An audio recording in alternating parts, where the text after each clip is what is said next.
everyone. Welcome to the podcast. If this is your first time here, welcome. And if not, welcome back. I'm super excited to have my guest on tonight. Most people look at the supplement industry from the front end, the labeling, the formulation, the purchasing, the customer aspect. But today we're going to kind of peel back the curtain a little bit and look at things behind the scenes that maybe you folks are not privy to.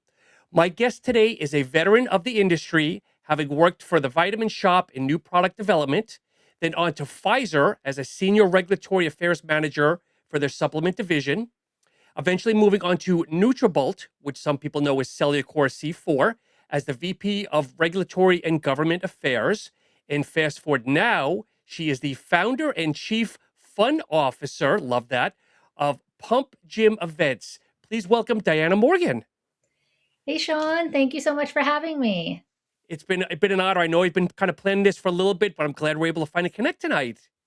Yes, I am a huge fan. I love the podcast, and I know we have a lot of mutual friends in the industry. So I'm so blessed to be here. So before we start, I want to give a quick shout out to our mutual friends Chris Scotto, as well as Brandon Ballo. Yes, yes, they're two legends in the industry and really great guys. So Diana, let's start off with something simple here. What got you into the supplement industry? Maybe the first supplement. What kind of was your introduction? Yeah, so it dates back to the early 90s, and really my dad was a big role model. Growing up in the 90s, it was a really great time for the industry. I remember my dad, he built a gym in our attic. Okay. He made his own squat rack. He made his own bench setup, and he would be benching upstairs in the attic, reading his muscle fitness magazines, and then taking a big VM75 multivitamin and washing it down with a Joe Weider protein shake. So that's really what I grew up with and loved it. Solgar was like 10 minutes from my house. So I Okay. always had this really respect for the Solgar brand. And that was actually my first job out of college was at Solgar. So that was really my first experience into the industry. And I would say my first real hardcore product that I loved and I would take right before I would go to the gym. No Explode. So NO Explode, Sure. that was such an awesome product, and it was probably my favorite hands down. Were you crazy enough to try some of your dad's protein shakes back in the '90s, or no? I would, yeah, yeah. I mean, they were the Joe Weider protein shakes, and I actually remember a story that we had to try it one time because me and my brothers decided to put grated cheese, like grated Parmesan cheese, in his vanilla protein powder as a joke, and Okay. then he made the shake, and then he ended up making us drink it. So I got a lot of experience with protein shakes. Was that just a random dare by your brother? Yeah, no, my brothers thought it would be funny, and they would wanted to prank my dad, and then his prank was actually making us drink it. Oh, geez. So we've got a little commonality here. You worked for NBTY, and I lived on Long Island. So one of their, I don't know if it was one of their divisions called Puritan's Pride was manufactured out there. So I used to go to a store they had. It was always buy one, get one, or buy two, get three free. So I remember that very well, growing up as well. Yeah, I mean, really, like, the early '90s, mid-90s, up until, like, the early 2000s, it was such a different time, and those are really my core memories of growing up in the supplement industry. So you try the NO Explode, and I'm assuming that's the powder and not the capsules. Yes, it was the powder. Okay. I took, obviously hydroxycut. That was the time before the ephedra rule came Sure. out, where ephedra was still legal. Now it's no longer legal, but that was really the time. I remember me and my best friend, we would take hydroxycut on an empty stomach, then go to the gym, and then just have like the best workout, and then come home and eat a bunch of food. I always talk with as I say, the older supplement heads, and ephedrine is an ingredient. If I could bring one back from the dead, that would be the ingredient for me. I was a big Rip Fuel person back in the '90s. Yeah, yeah, Rip Fuel. That was my brother's favorite. My brother loved Rip Fuel, and so that, and then the original Muscle Milk. Yep. Such great times. So then, when did you decide, heck, I want to dive into this industry and make more of a go of it? Yeah, it was actually during my bachelor's. I was just going to Montclair State, and I didn't know what I wanted to do. And then I was like, let me just I really love nutrition. So I started out going for my nutrition degree. And at that time, in the early 2000s, the standard path for someone going for nutrition was graduate, go for your internship, become a dietitian, and work in a hospital or Yep. nursing home. And I had to work during college. So I actually got a job at a supplement company. It was a startup selling Hoodia, which was, back in that day, it was like a weight loss drug herb. Yep. And I did sales while I was going to college. I went to my first Expo West and I was like, okay, this is where I want to be. I don't want to work in a hospital or nursing home. I want to be in this industry and help people live healthier lives by promoting health and wellness on a proactive standpoint. So you do that, you have the vitamin, then you go to the vitamin shop, and then you decide to jump into the huge monster we know as Pfizer, correct? Yes. What was that like? So that was an unbelievable experience. I spent 6 years at Pfizer, and I always knew Pfizer was a big behemoth. Pfizer Sure. care. There was a lot of different types of products. So over the counter, chapstick, which was like a over the counter, but also a cosmetic. And then there was their whole supplement division. So I was brought in to manage the due diligence and acquisition for the Emergen-C brand from Alice. Love it.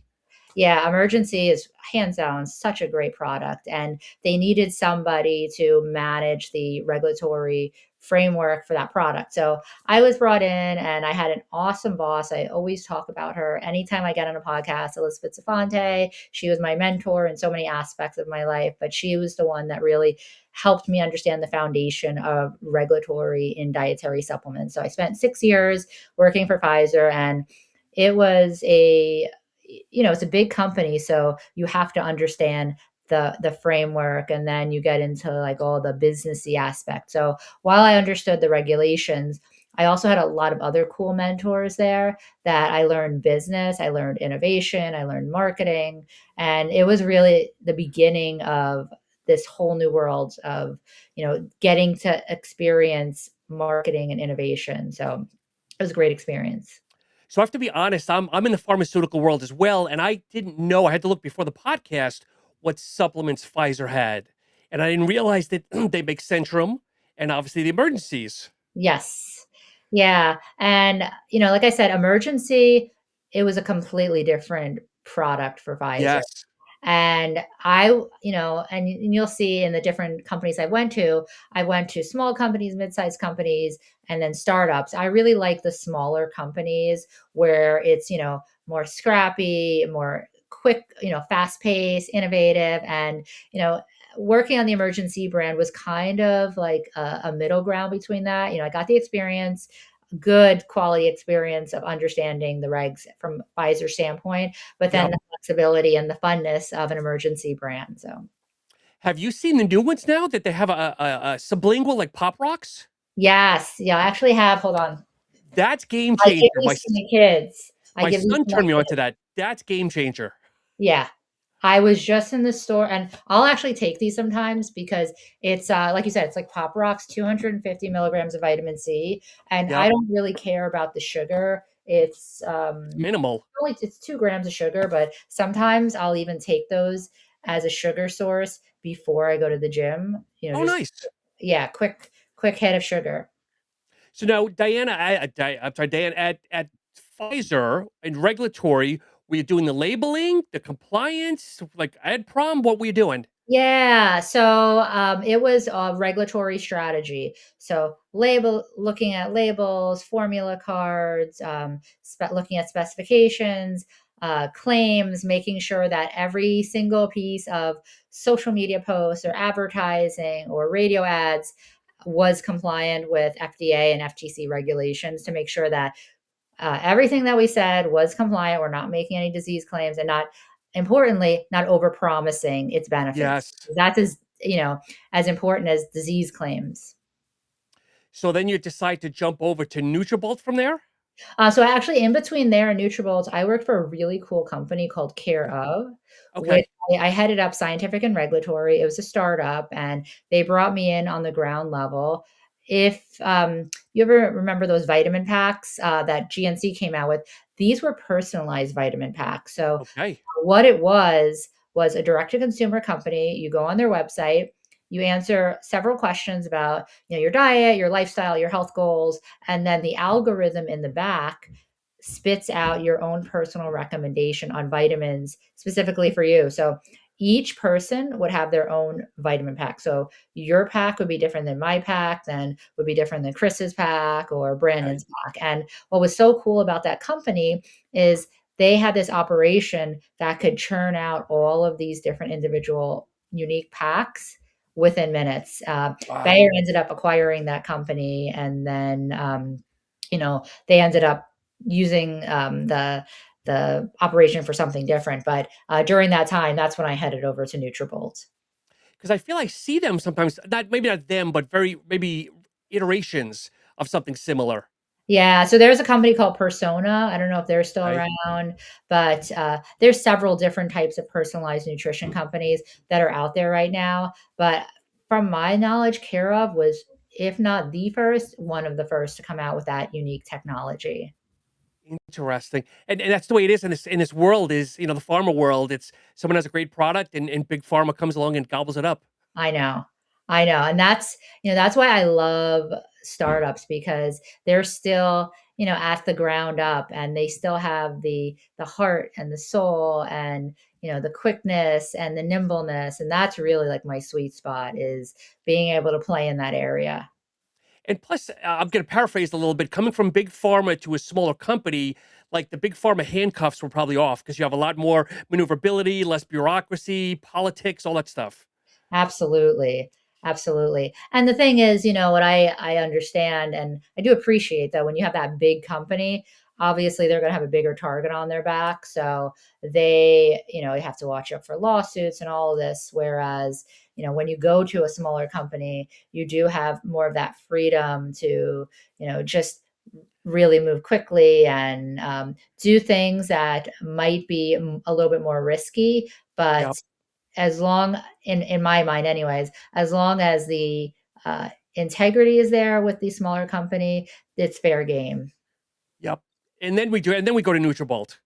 Yes, yes. And so Nutrabolt, mid-sized company, they make, products such as C4 and Cellucor, and that brand was iconic back, way back in the day, and it's still around today. So now, at what point does let's say a supplement company hire someone in your capabilities, regulatory and government affairs? Because that's a title that you never hear in the smaller companies. Everybody thinks they can do it all themselves. Yeah.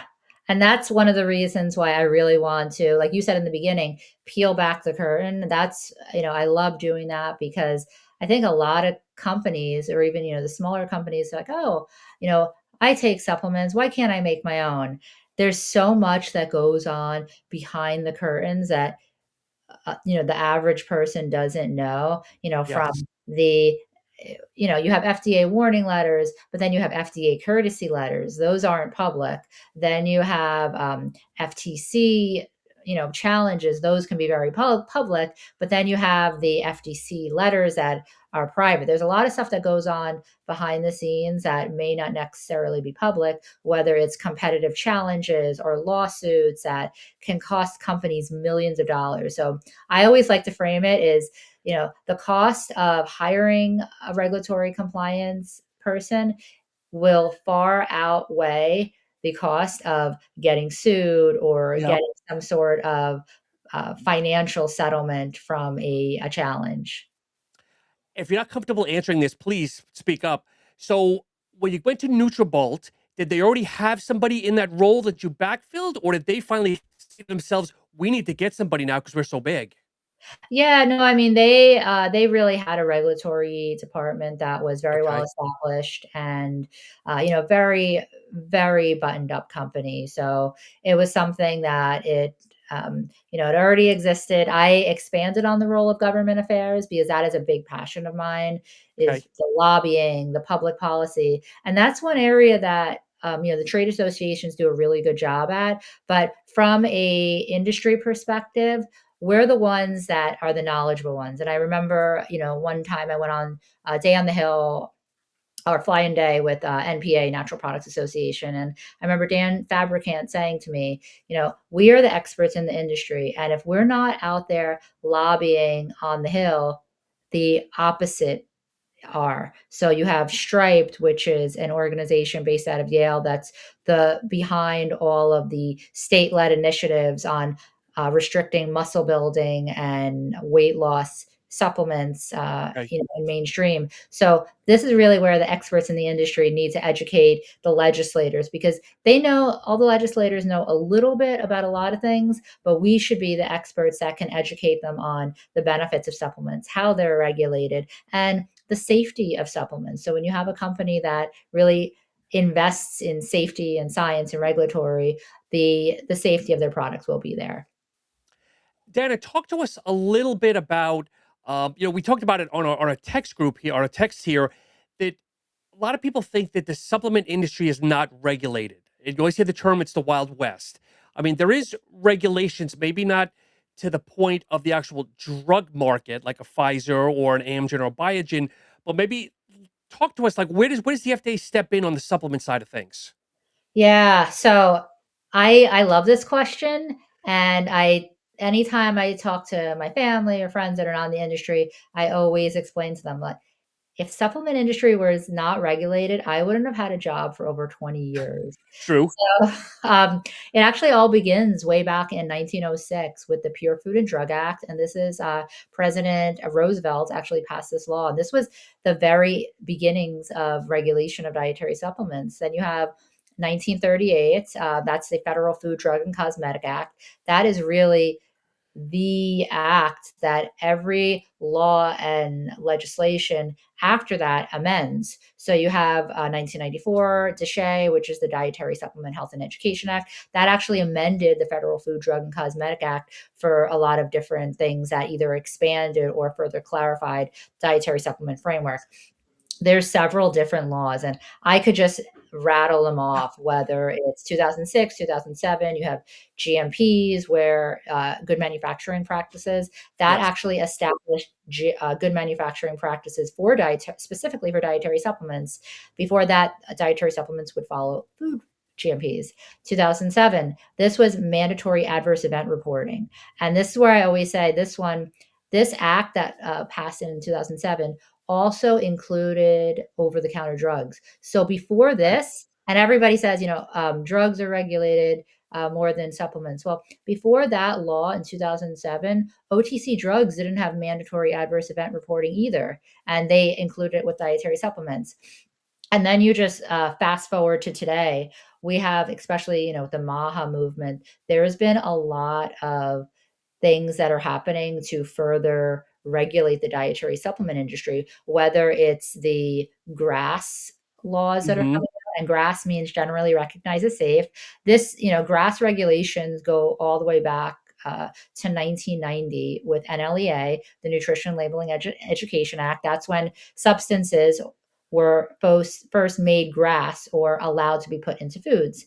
And then there's also that expanded in 1994 for dietary supplements. But so as we're seeing, there's so many different laws, whether it's at the federal level with Hmm. the MAHA movement and GRAS, or you're probably seeing this patchwork of state-led laws that are being either proposed or passed. And the big trends now we're seeing obviously are with artificial colors, artificial dyes, you Yes. know, FDA remove the GRAS listing for red number 3, and now there's further talks about the rest of the artificial dyes. So we have that, we have GRAS, we even have packaging regulation. So there's so many different aspects that touch dietary supplements in terms of regulation. And if anyone wants to go into a lot of detail, you can give them my information after the podcast. Do you think we'll ever have the Dietary Supplement Listing Act, I guess, approved? Or Yes, I think it will be. Unfortunately, yeah.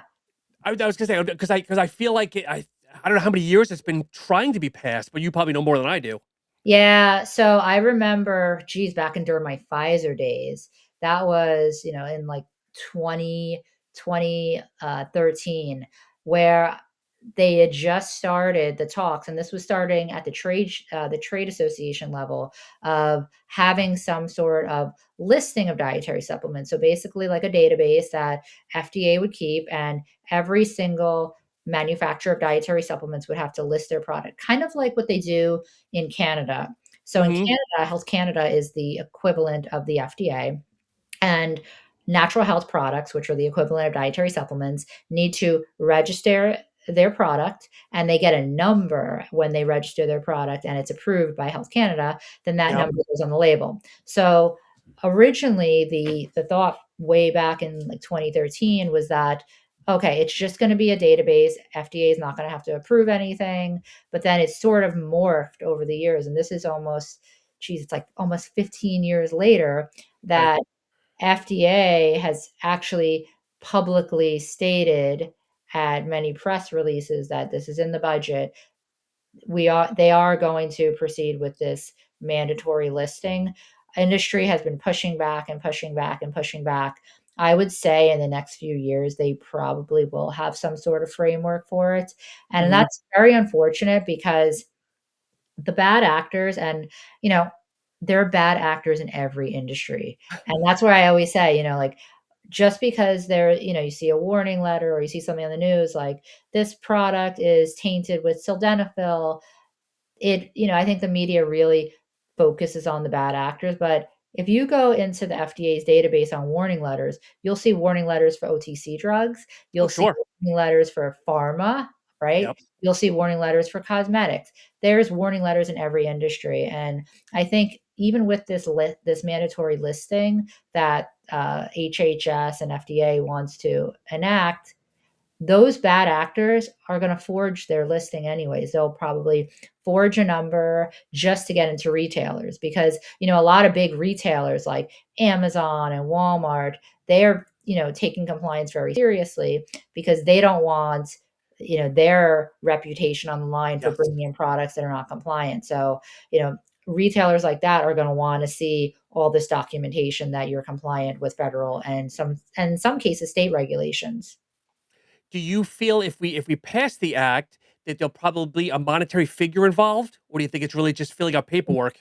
No, I think there's also gonna be monetary. It's FDA has, given insight that it's likely gonna be, like, administrative fees, but Okay. you can't I mean, I don't know how they figure out what the real administrative fee is, but it's likely there will be some sort of fees associated, whether they're real administrative fees or fees that are, being guised as administrative fees. But FDA has given insight that there will likely be fees associated with it. Do you think this is what we need to make the barrier of entry tougher, or do we need something even harder? Because I feel anybody that has $3,000 can come out with a product, a website, and everything else, good, bad, or different. Yeah, it could be a barrier in some cases if companies even know about it. And that's where I think it's really going to be heavy on retailers to do that due Mm, diligence. okay. And Amazon is taking this very seriously, taking all federal regulations very seriously. So if there's some sort of way that the retailer can cross check that compliance number Hmm. with what is actually being given from the FDA, then that would cut down on a lot of products illegally making their way to the market. See, for me, it's less for me. It's less on the illegal side because I'm a very big. I'm more of a label. I'm more of a label Gestapo.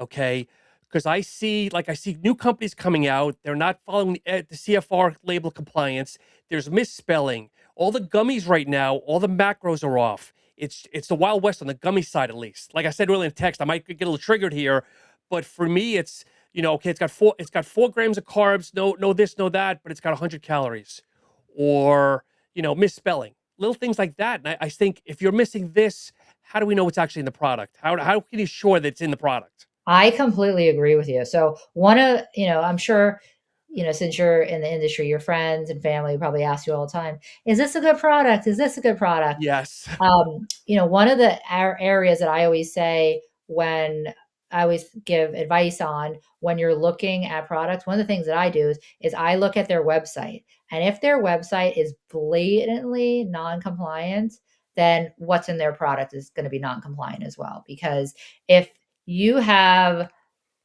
clearly like disease claims, if you're not following the compliance from that side, then I really don't have a good feeling about what's in the product unless you're getting some sort of USP or NSF third party testing that I can, be assured of. So what else, Diana? Because obviously, yes, the label claims on a website, but what else should people be looking for at a website?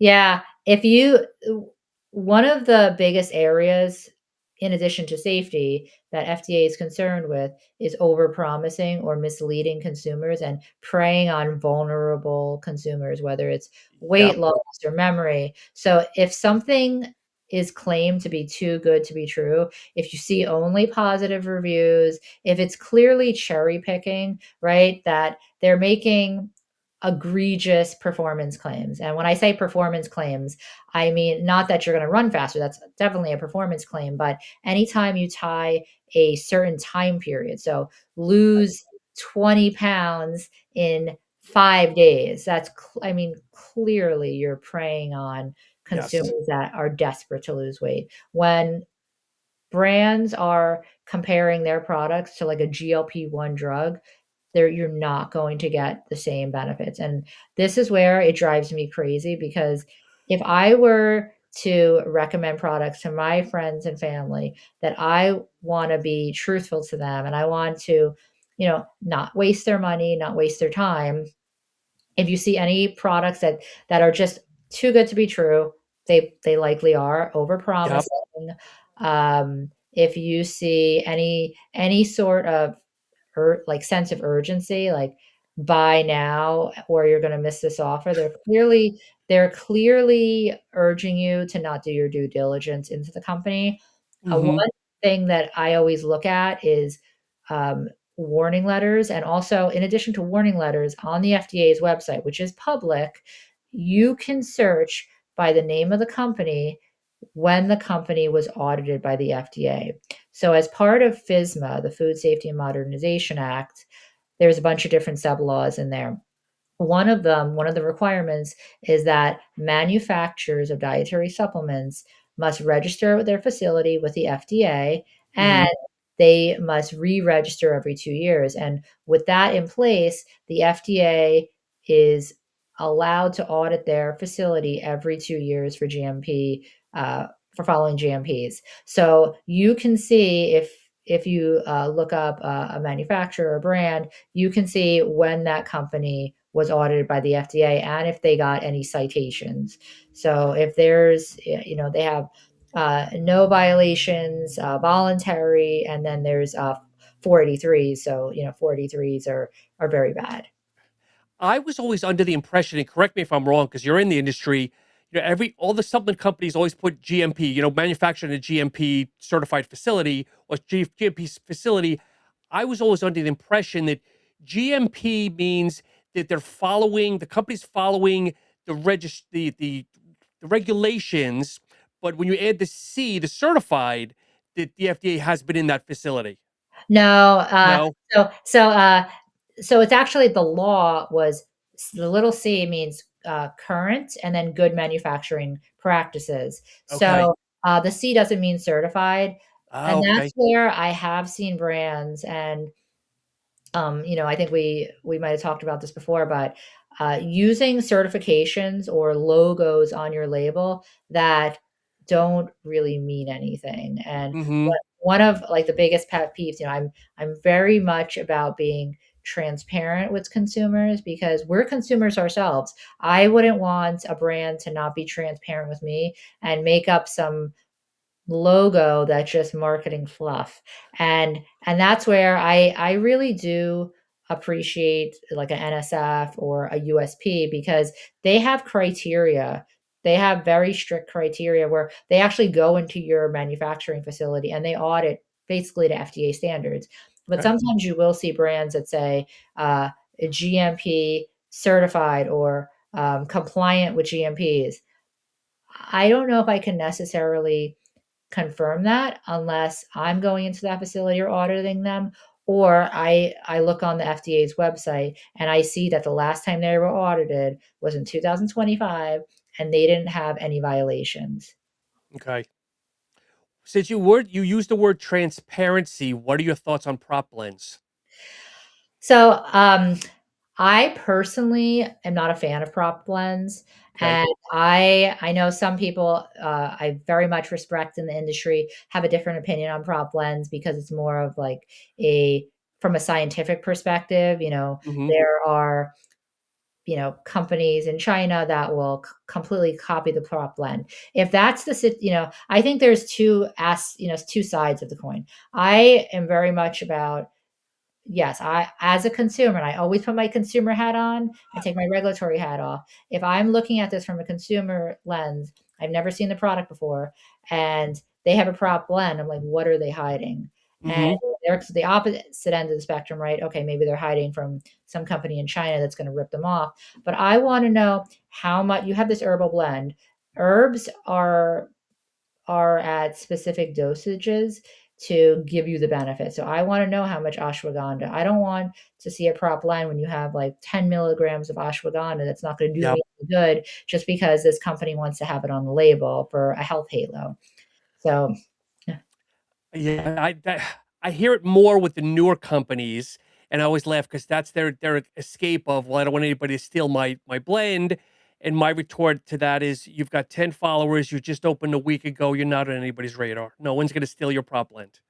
Yeah, if I were to come out with the supplements, I would always think about, my friends, my family and mine. Like I wouldn't put something out that I would want people to wonder, like, what's in this product? Very much about the science and using ingredients at Mhm. clinical doses. I think, again, as we mentioned earlier, it's all about marketing. And I think, agree to disagree, as a society, I think we're getting more informed, but I still think uninformed, but I don't mean that negatively, is still up there, that they just see, oh, it has creatine in it. Oh, it has beta alanine, and not realizing it needs to have four, it needs to have three. That, you know what I mean? I don't know if we're going to hit that balance where the informed is overtaking the uninformed. And I don't mean that negatively. Does that make sense? Yeah, no, we're in an age of information overload and Mm-hmm. distractions upon distractions and bright, shiny things in your face all the time. And sometimes you need to take a step back and, I see influencers all over the place and they have like a million followers, but they're just reading a script. And if they live through, like the industry from back in the 90s and with the Fedra and then the state AGs and all of the history behind, everything has a history. And it's really important to understand the history of the supplement industry and see, what happened in the past so we don't make those same mistakes in the future, right? Um, I think this is where credibility, but also integrity comes into play. You know, Mm-hmm. before I recommend anything to my friends or family, I've taken it myself. I wouldn't just Mm-hmm. recommend things to them that say, "Oh yeah, just take this because I heard it was good," or because Sean said it was good. I want to try it myself and make sure that I know that the product is efficacious.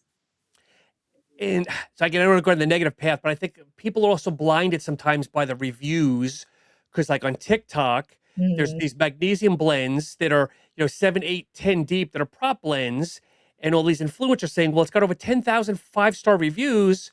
And I'm like, but you've got 7 sources and a total is 200 milligrams of magnesium. Yeah. A little irksome mine. That's a really slippery slope with reviews, and unfortunately, we're in an age where everybody relies on reviews, and that's Yep. where the FTC is really trying to crack down. They have their influencer guidelines, and one of them, obviously, is to, disclose material connections, but there are issues, like, if I don't know if you remember this, several years ago, there was a company, it was a cosmetic company, they did skincare, Right. and they had all these positive reviews on Sephora, a cosmetic website, and there was an email that was leaked from the head of marketing to their employees saying, go on Sephora and write 5-star positive reviews for this cosmetic. And then Oh so all wow. the employees did it. That email was leaked, and the NAD, the National Advertising Division, came after them, and it completely ruined the company's reputation. I think there was some financial backlash from that, but this is where the reputation of a company could be destroyed in minutes if Yes. consumers are misled into thinking that all of these reviews are positive.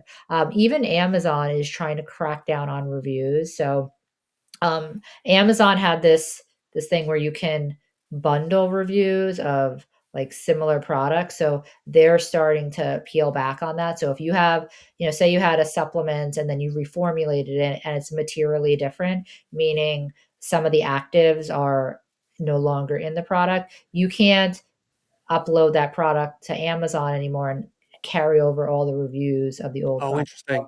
So I mean that's something that's helping, but this is where we as industry need to be on the forefront of Hmm.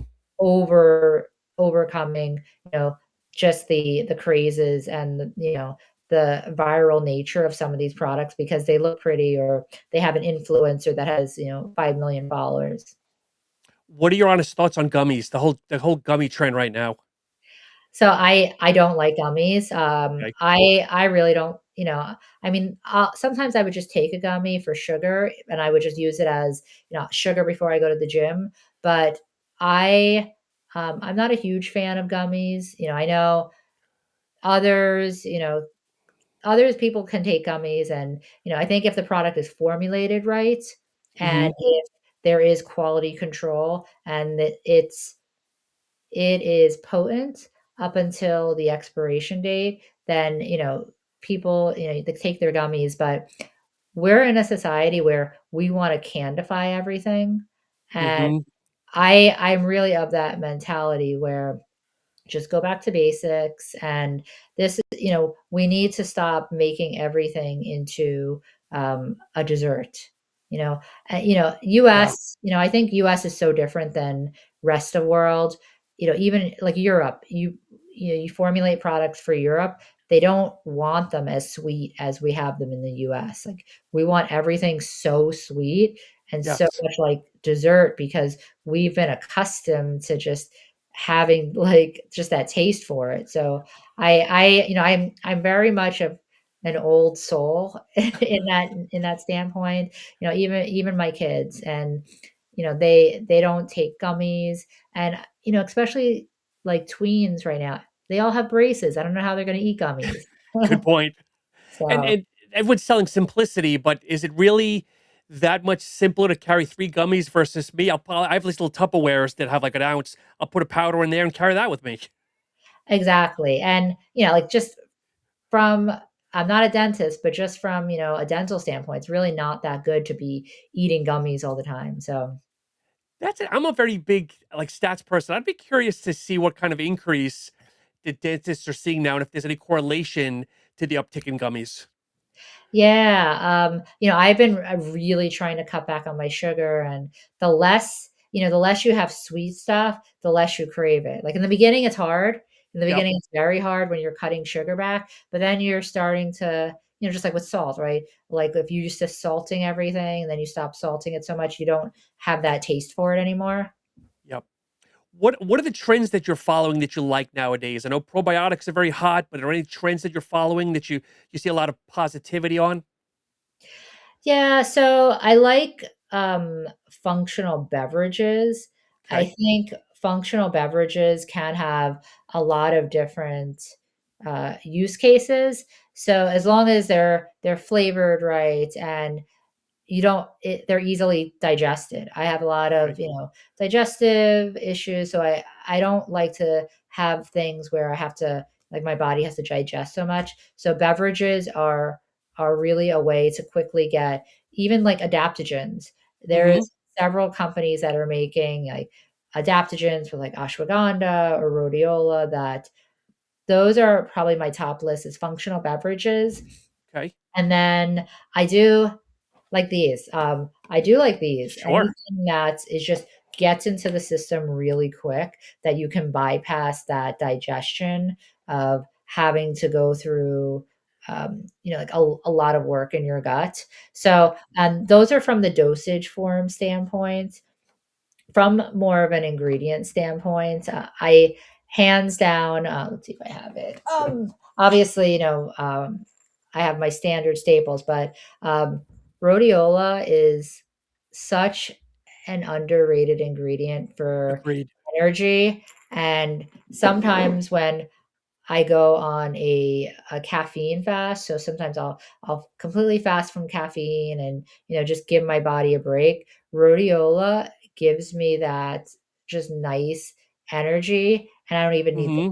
caffeine. So I love adaptogens and really getting into that space of, the nootropics and using those as alternative stimulants.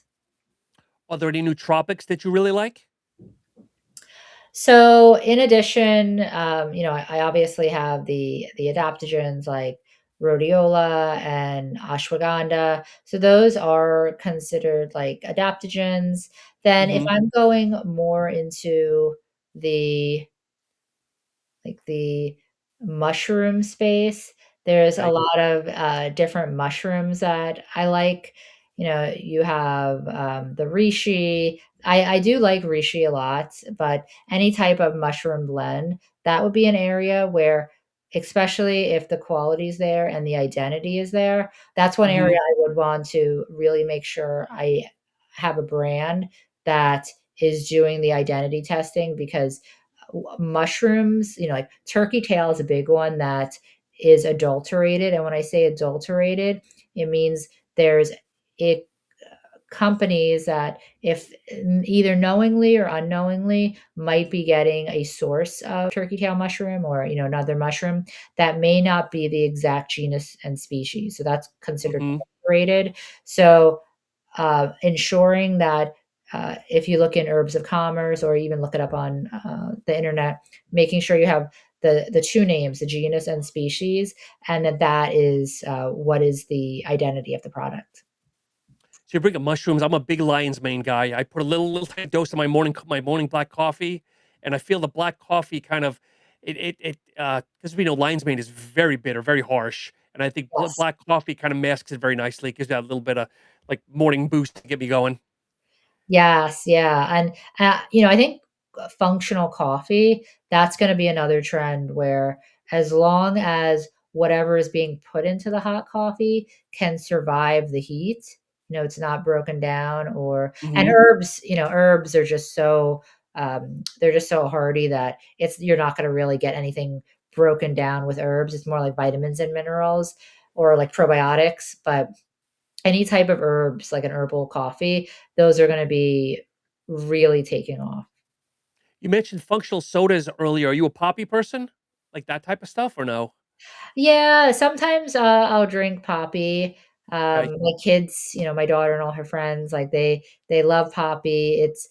You know, I think when I have a lot of carbonation, I didn't realize this until I, had some unintentional symptoms, but a lot of carbonation just doesn't sit well with my stomach, but Okay. I do like the occasional Poppi now and again just 'cause, I mean, it tastes good and, it's a healthier version of soda, although I try not to have too much sugar because Hmm. that's just I realize, like, just with my body, it doesn't sit well.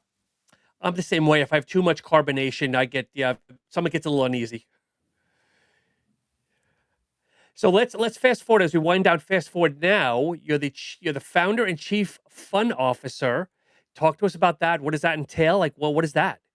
Yeah, so, we have Pumps Gym Events, and this is a networking group. We call it a network out of industry professionals that are in the nutrition and dietary supplement industry.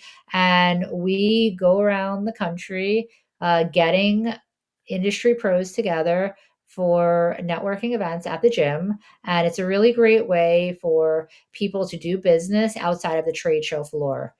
Okay. So you have people that are working out, they're encouraging their peers, they're doing business in between sets. And, we have companies that will send product that we put in our lift gift bags. Okay. And this is the perfect way for people that love the gym, for love health and fitness, to try out new products, to meet people in the industry. And we even have a new initiative that we're doing. We're calling it the Gym Buddy. So, we're in a supplement industry, and a lot of people do work out, they're into fitness, but then you have people that are a little bit intimidated from the gym, even though they're in the supplement industry. So, we're Mhm. using the Gym Buddies to bring new people in that might be just starting out or recovering from a long injury and just don't have that motivation to get back to the gym. The mom that, just gave birth to twins like 2 Okay. years ago and, is wants to get back but just doesn't have that inspiration. So using this as an opportunity to encourage health and wellness, but also to build your confidence, both mind and physically. Love it. Did you do something at Strong and Shapely recently? Was that your event?